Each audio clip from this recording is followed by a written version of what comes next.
Welcome to another quick review from Ultimate DIY, and today we're going to take a look at my a6600 Sony camera. Okay guys, we're going to take a closer look at this. One thing I want to point out to you is I have a protective cover on mine because I do DIY projects, and I put this on it to protect my camera. I'll also probably make another little review on this. I do love it, but I don't want to pull it all the way off. So I'm going to show you basically how this little unit works. It has been fantastic. If you're moving up from like a cell phone, it works great. So this is the lens that came with the kit. I believe it's an 18 to 135. Works really nice. You'll zoom in and out manual this way, but your camera is an auto. It automatically will focus, and this camera has a built-in stabilizer inside of the camera. It has a square screen in the back that will actually pull forward, flip up.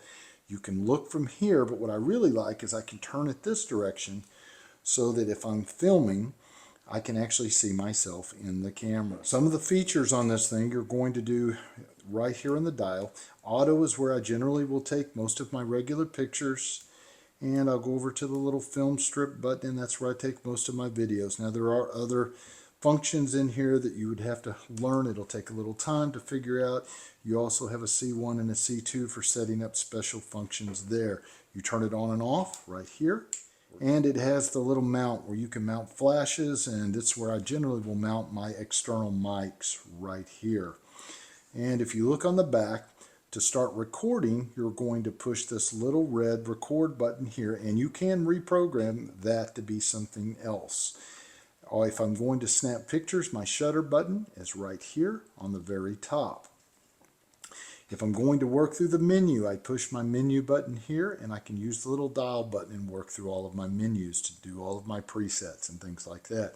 It does mount onto a tripod from right here, and this is the mount that I usually use for mine, and I will mount it right here, and then that way I can adjust it that way.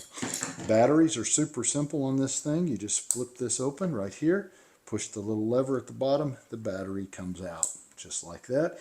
Put your new one back in the same way, and it's locked in. Memory card, push down and it comes out. Put the new memory card in the same way, just like that. Now it's only going to come with one battery generally, no charger. You want to buy an external battery setup and charger, but what you'll do is lock this. You come over here to this side, and you can open up the little bay. And over here, the very top one, you can go ahead and charge your battery with the cable that comes with the unit without having to take the battery out. The little red jack right here is going to be where you're going to plug an external mic in. So that's pretty simple. You do have a viewfinder. I never really use the viewfinder. I'm always using the screen. To get the lens off, you have a button right here. All you're going to do, let me see if I can show you that in the shot. Push the button down, twist, take it off. Put it back on. You have a little white, you're going to see it, this little white area right here, and you'll mount it with matching up with the little white area here. And you will just take it, put it on till you feel it click, like that right there, turn, and you'll hear a snap. There it is. These are E-mount lenses, very popular lenses, easy to get. So overall, I love the a66 Sony camera. It's been fantastic. It's a huge step up from using a cell phone. I love the fact I can zoom in a lot more, especially if I'm editing, because the quality is much better. It's like a 24 megapixel system. Works really well. So if you want a really good camera and you're trying to up your game, take a good look at the Sony a6600. I don't think you're going to be disappointed. Hope this helps. We will see you guys on the next one.